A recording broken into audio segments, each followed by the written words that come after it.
menjelang Yesus dilahir aja belum kok udah disalib. Dan jujur aja pertanyaan ini mewakili rasa penasaran dan heran banyak orang.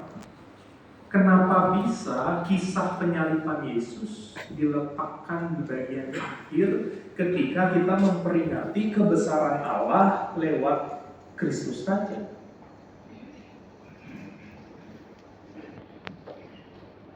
Tapi justru disinilah letak pentingnya hal ini.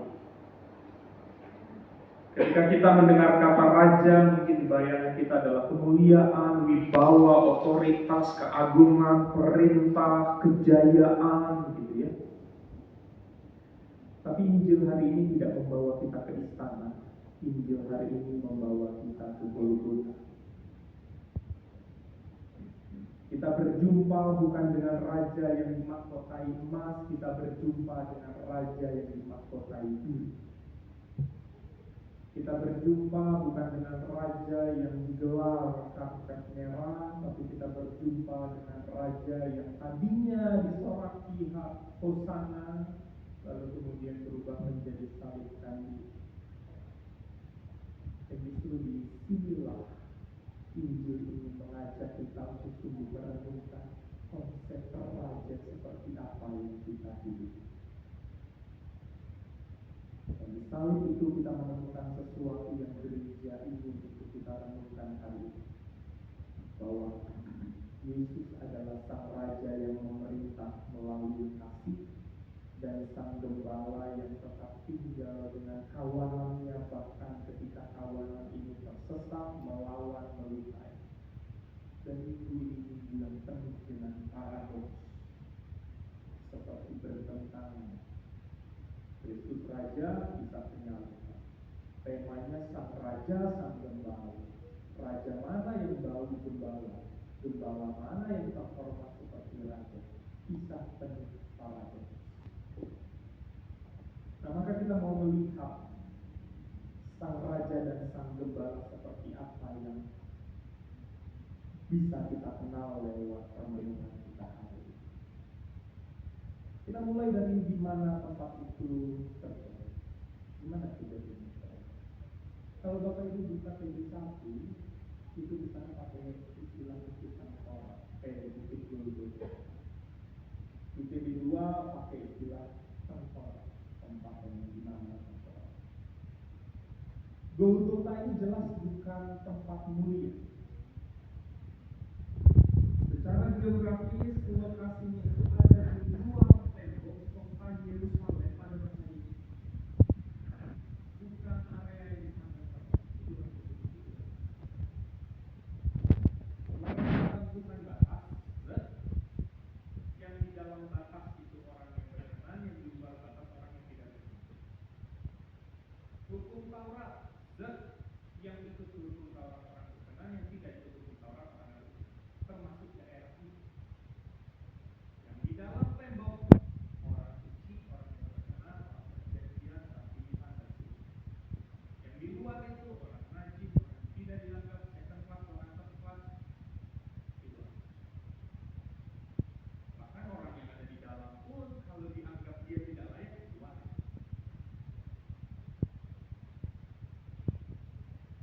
Maka dalam pikiran orang Yahudi pada zaman itu, Golgota itu bukan bagian dari kehidupan religius yang layak dan tempat ini pun mengingatkan pada penyisihan, pada mereka yang dianggap tidak murni secara ritual, berbahaya secara moral, gagal secara sosial. Maka ini ruang, Golgota ini ruang di mana masyarakat itu ingin mengatakan bahwa mereka yang disalibkan ini tidak lagi memiliki tempat di dalam komunitas. Pesannya sudah sama. Sekali lagi, berada di situ dua penjahat, para pemimpin agama mengejek, tentara Romawi mempermainkan, orang banyak hanya menonton.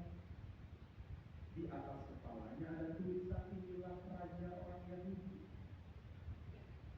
Dan tulisan ini jelas bukan sebuah penghormatan atau pengakuan, tetapi sebuah bentuk sarkas dan penghinaan.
aktivitas yang kita tahu itu komunal. Siapa nih makan jengkol?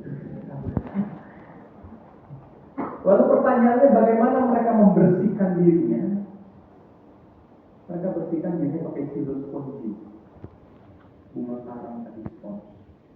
Mereka celupkan ke air, lalu mereka melakukan aktivitas membersihkan diri, lalu kemudian dibilas lagi, lalu kemudian ditaruh di cuka supaya mematikan bakteri. Bagi yang racin, kita tahu semua orang nggak semuanya racin, lalu bisa dipakai lagi sama orang lain untuk membersihkan.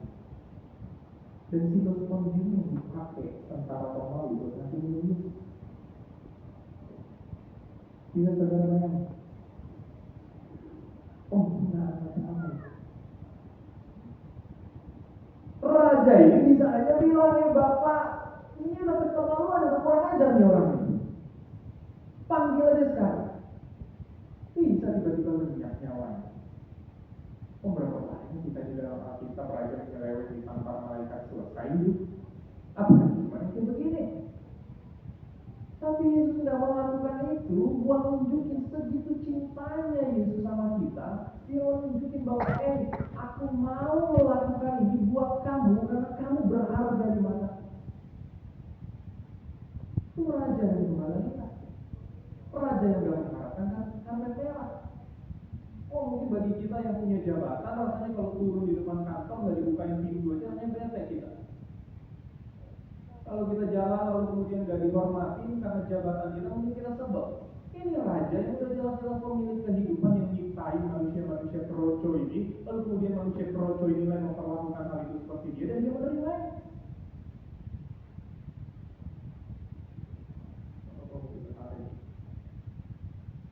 Kalau ini antara kita yang ada pemimpin yang nggak berharga, tapi Tuhan itu nggak berharga banget sih. Itu orang gagal, ini nggak diinginkan. Kalau Allah di atas akan bilang, kalau kamu nggak berharga, aku nggak mau menempelkan bibirku di silos sponji di atas kayu salib. Tuhan, aku ini orang gagal, aku nggak berguna. Kalau kamu nggak berguna, aku nggak akan mau menerima penghinaan. Tuhan, aku ini sampah. Kalau kamu sampah, aku nggak mau mendapatkan apa yang aku dapatkan di tengah dunia. Itu menunjukkan betapa besar cintanya, sekaligus betapa berharganya kita di matanya, sampai dia mau terima.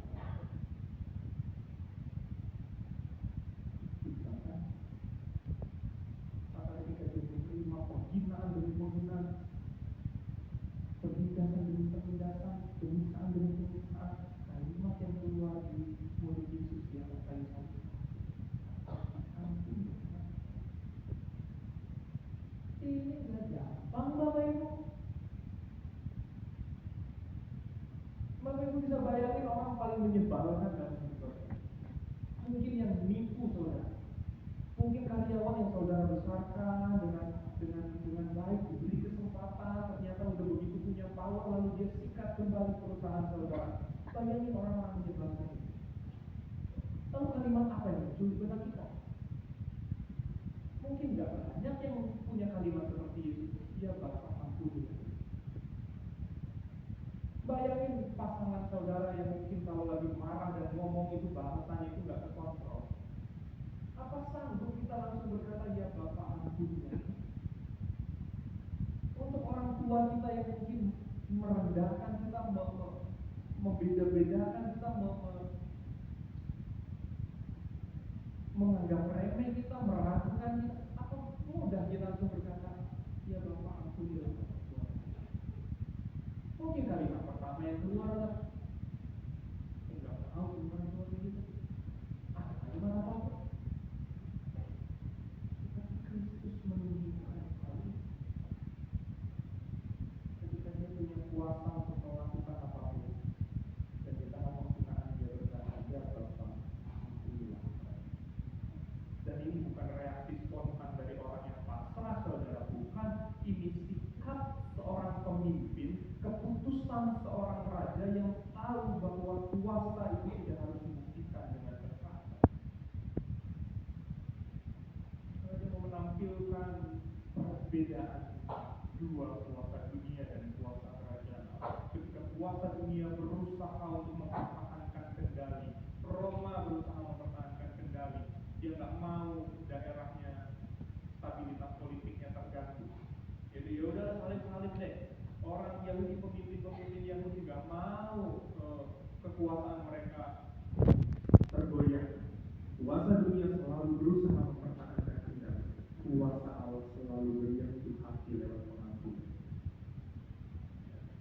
Ini cara Kristus saja memerintah, bukan dengan paksaan, tetapi dengan kasih yang selalu bertahan bahkan di tengah penghinaan.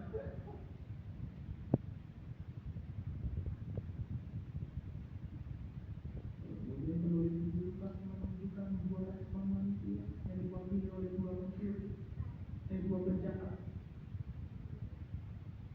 Lagi sama-sama disalib, ada salah satu penjahat yang berkata, kalau engkau raja, selamatin dong dirimu.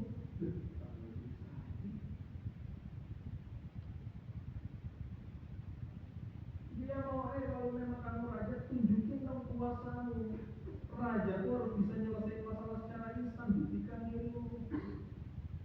Yang kedua beda. Yesus ingat yang satu merasa keras hati dengan kesalahan yang sudah dia lakukan, yang satu menyadari betul saya ini sebetulnya gak layak di hadapan Bapa, tetapi di samping saya ada keselamatan, maka saya mau membuka diri saya yang hina ini. Tuhan dalam kerendahan hati, ingatlah aku.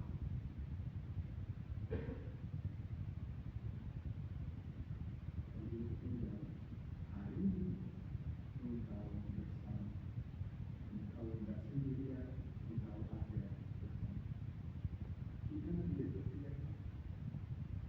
lebih dekat ke yang sini yang merasa diri benar, atau lebih dekat ke yang sini yang sadar betul saya salah dan butuh keselamatan dalam kerendahan hati.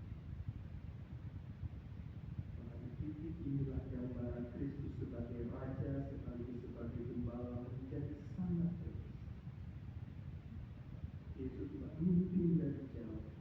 Dia masuk ke tempat manusia paling hancur, paling berdosa, dengan rasa malu, kesakitan, penolakan, dan di sana dia berkata, aku tetap menjadi Tuhan.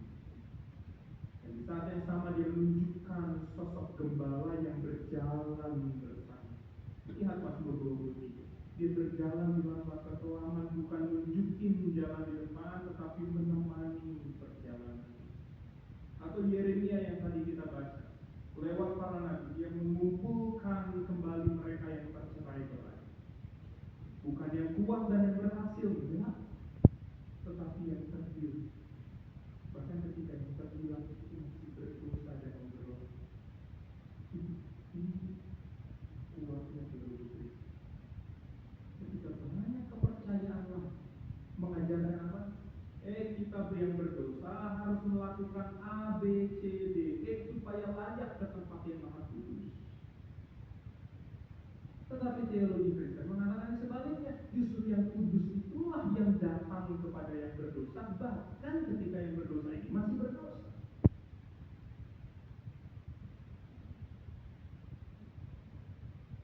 Maka apa artinya begitu? Jika Yesus adalah Raja, maka hidup kita bukan lagi tentang kontrol, tapi tentang penyerahan diri. Jika Yesus adalah Gembala, maka hidup kita bukan lagi tentang membuktikan diri, tetapi berada dalam tuntunan. Maka pertanyaannya sekarang bukan seberapa kuat iman kita, bukan, tetapi apakah kita bersedia untuk itu. Kenapa? Karena akan ada masa ketika di dalam hidup kita nggak tahu arah, dan Gembala itu memanggil nama kita. Akan ada masa di dalam hidup kita ketika kita memikul luka dan masa lalu, dan Raja itu berkata, tetap memilih kita. Ada masa ketika kita jauh dari Tuhan dan Sang Raja itu berkata, hari ini aku bersama dengan kita. Aku tidak akan meninggalkan engkau meskipun engkau meninggalkan aku. Jika Yesus memerintah melalui pengampunan, kelembutan, kesediaan hadir bagi yang terluka, maka panggilan kita sebagai umatnya pun bukan hanya mengagumi apa yang dia lakukan, tetapi mengikuti pola hidup. Maka ketika kita diperlakukan tidak adil, kita belajar untuk tidak kita melihat seorang yang salah langkah, kita tidak segera menghakimi, tetapi membuka ruang pemulihan. Ketika kita menghadapi konflik, kita mencari jalan damai, bukan kemenangan sepihak. Ketika kita hidup terasa kacau dan tidak menentu, kita mengingat bahwa gembala yang sama tetap berjalan bersama kita. Karena mengikuti Yesus bukan dimulai dari tindakan besar, seringkali dimulai dari cara kita memperlakukan orang terdekat di sekitar kita hari demi hari.